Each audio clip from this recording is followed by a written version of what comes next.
you're referring to some of the distinctions within the Iraqi society, and I would say that we in the U.S. have had a basic education with regards to some of the differences amongst the population. For example, the Sunnis, the Kurds, the Shiites.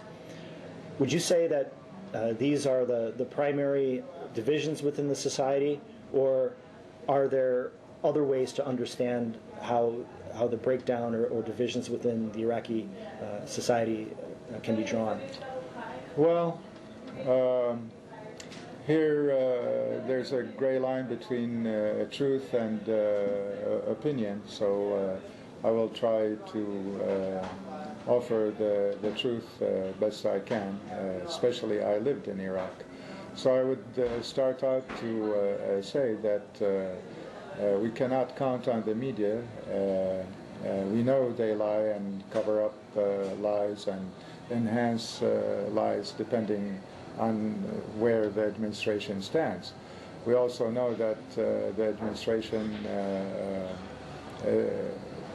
is very much into dividing Iraq from the standpoint of divide and conquer. And the evidence shows us that they have been working on that a lot. Since the beginning of the occupation up until now, and have failed, I might add. Now, as far as the divisions between Iraqi people, I would have to say that there is no real division, and that they cannot be. There are, sure, many groups in Iraq. When you come to the Muslims, there are Shia and Sunni, but also in other groups like the Turkoman or the Kurds, they're also Shia and Sunni, and they live together. And they have lived together forever. And it's not very, I mean, they're all Muslim, and there is no dividing line. In fact, there are tribes. Take Al-Azawi or Al-Abaydi. That part of the tribe is Shia, and another part is Sunni. So the same blood cannot fight against each other.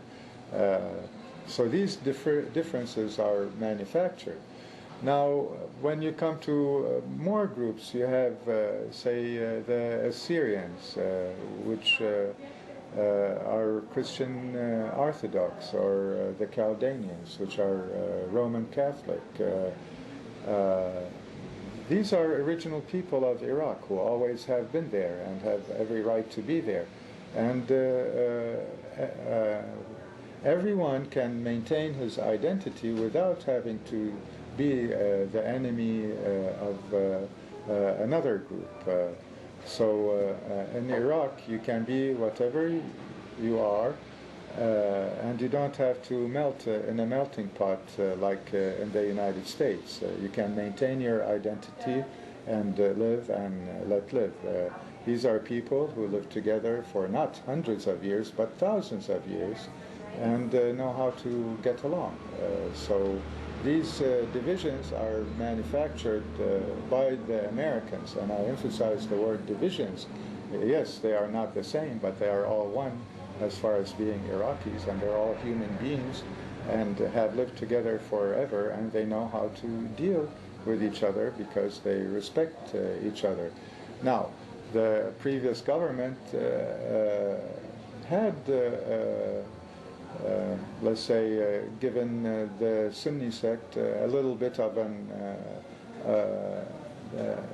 a bigger role, but that's not new. The English before them, and before them the Turks during the Ottoman Empire. It is the nature of the power to employ a minority against a majority. The minority sometimes can be an ethnic group. Sometimes it could be the rich, whatever, but it's always the minority in control.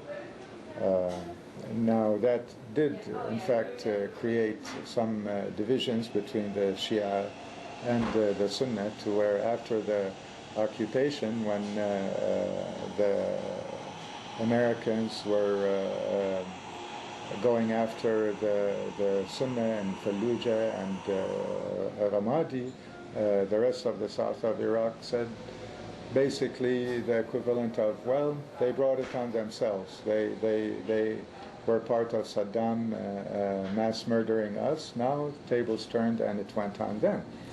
However, there's a younger generation that could overlook what happened in the past and not hold a grudge and realize who their true brothers are and stand up for them. And that happened in the movement of Muqtada al-Sadr, mostly poor young men who first went and donated food and their blood and services, and then, before you know it, participated in the battle. Of course, that prompted the Americans to come back very hard on Muqtada al-Sadr and his people, and they gave even greater losses than those given in Fallujah, and somehow managed to have a truce and isolate them, if you will, and then they went back to Fallujah and leveled it. So it's like one town at a time, one people at a time, divide and conquer, you know, one bunch after another after another. But in reality, the divisions you see are manufactured by the Americans, or to say the least, enhanced severely by the Americans, and led by a very corrupt leadership among the different Iraqis. The leadership is very corrupt, whether it be the Kurdish leadership or the Shia leadership. There is a struggle within. There are people who want to unify Iraq, and there are people who want to divide Iraq because they're serving their master, the American occupation.